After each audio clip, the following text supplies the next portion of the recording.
ये तब हुआ जबकि ये राज्यसभा की मेंबर्स की घोषणा की गई। उस वक्त मेरे दिल आग में बात आई कि भाई जो हम जिस नारे पे हम चुनाव लड़ रहे हैं उस नारे पे हमारी पार्टी बिल्कुल सीरियस नहीं है। और जिस तरह से राज्यसभा के टिकट दिए गए, मेरा एक दिल में और मेरे साथियों के दिल में ये सोच उठी कि भाई जिस मुद्दे पे आप 2024 का चुनाव लड़ना चाहते हैं उसी मुद्दे पे ही से आप हट जाते हैं तो हमारा क्या वजूद है, हम क्यों रहें पार्टी के साथ। इस पार्टी में क्या ऐसी कमी आ गई, क्या आपका विचार? कमी की बात नहीं है, सोच की बात है। आपकी जो सोच है अगर वो बदल जाती, आप कह कुछ रहे हैं, आपके एक्शंस कुछ और दिखा रहे हैं, तो फिर हमें भी फैसला करना पड़ेगा कि भाई हम क्या करें। क्या आपका वहाँ अपमान हो रहा था? क्या आपकी इज्जत नहीं हो रही थी? नहीं, ऐसा कुछ नहीं है। मुझे इज्जत भी दी, मुझे सम्मान भी दिया, मगर मुझे अकेला सम्मान नहीं चाहिए। मैं अकेला चुनाव में नहीं उतर सकता। अगर मुझे सम्मान चाहिए तो अपनी पूरी कौम के लिए चाहिए, और मुझे अगर सम्मान चाहिए तो मुझे पूरे देश के लिए चाहिए। आज हम बात कर रहे हैं इंडिया गठबंधन की, और वो बिल्कुल गठबंधन ख़त्म सा होता चला जा रहा है। कोई आपस में सीरियस है ही नहीं उस गठबंधन को चलाने के लिए।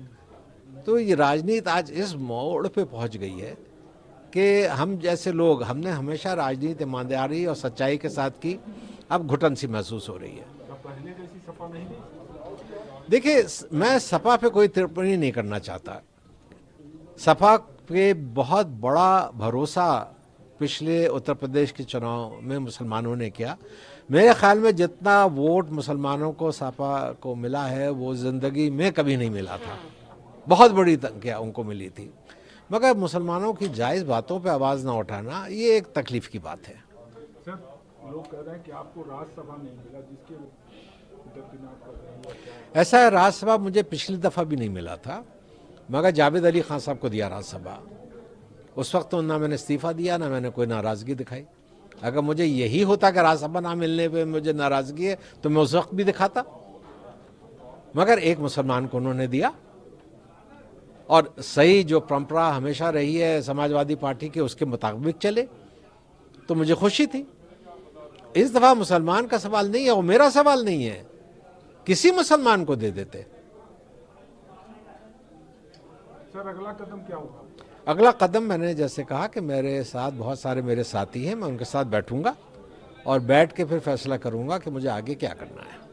कौन सी पार्टी होगी? ये कोई अभी तय नहीं है कि कौन सी पार्टी होगा। ज़रूरी नहीं है कि आप कोई पार्टी ही ज्वाइन करें। अगर आपको सेवा करनी है देश की, अपने लोगों की, तो आप बगैर पार्टी में भी रह के सेवा कर सकते हैं। और ये हमारे परिवार ने हमेशा किया। हमारे ट्रस्ट चल रहे हैं, हम लोगों की मदद कर रहे हैं। हम कभी हिंदू मुसलमान नहीं देखते, जो ज़रूरतमंद आता है उसकी मदद करते हैं। ये एक परंपरा हमारी चली आ रही है, वो चलती रहेगी।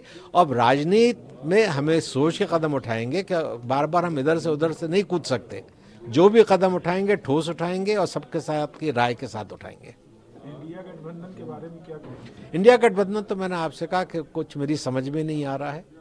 जिस उम्मीद के साथ इंडिया गठबंधन बना था वो तो अब नज़र ही नहीं आ रही है। मुस्तकिल जयंत चौधरी ने छोड़ दिया, नीतीश कुमार जी ने छोड़ दिया, जिन्होंने शुरुआत की थी इंडिया गठबंधन की। वहाँ हमारे अशोक चव्हाण साहब ने महाराष्ट्र से छोड़ दिया। कुछ चर्चाएं चल रही हैं कमलनाथ साहब के बारे में भी, मुझे नहीं मालूम उसमें कितनी सच्चाई है या नहीं है।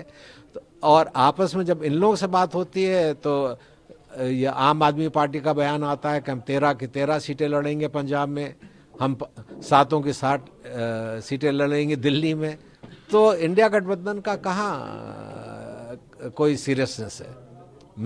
गठबंधन तो होता कि आप मिल के लड़िए, छोड़िए कुछ सीटें, आपस में जुड़िए और मिल के लड़िए, वो मुझे नहीं नज़र आ रहा।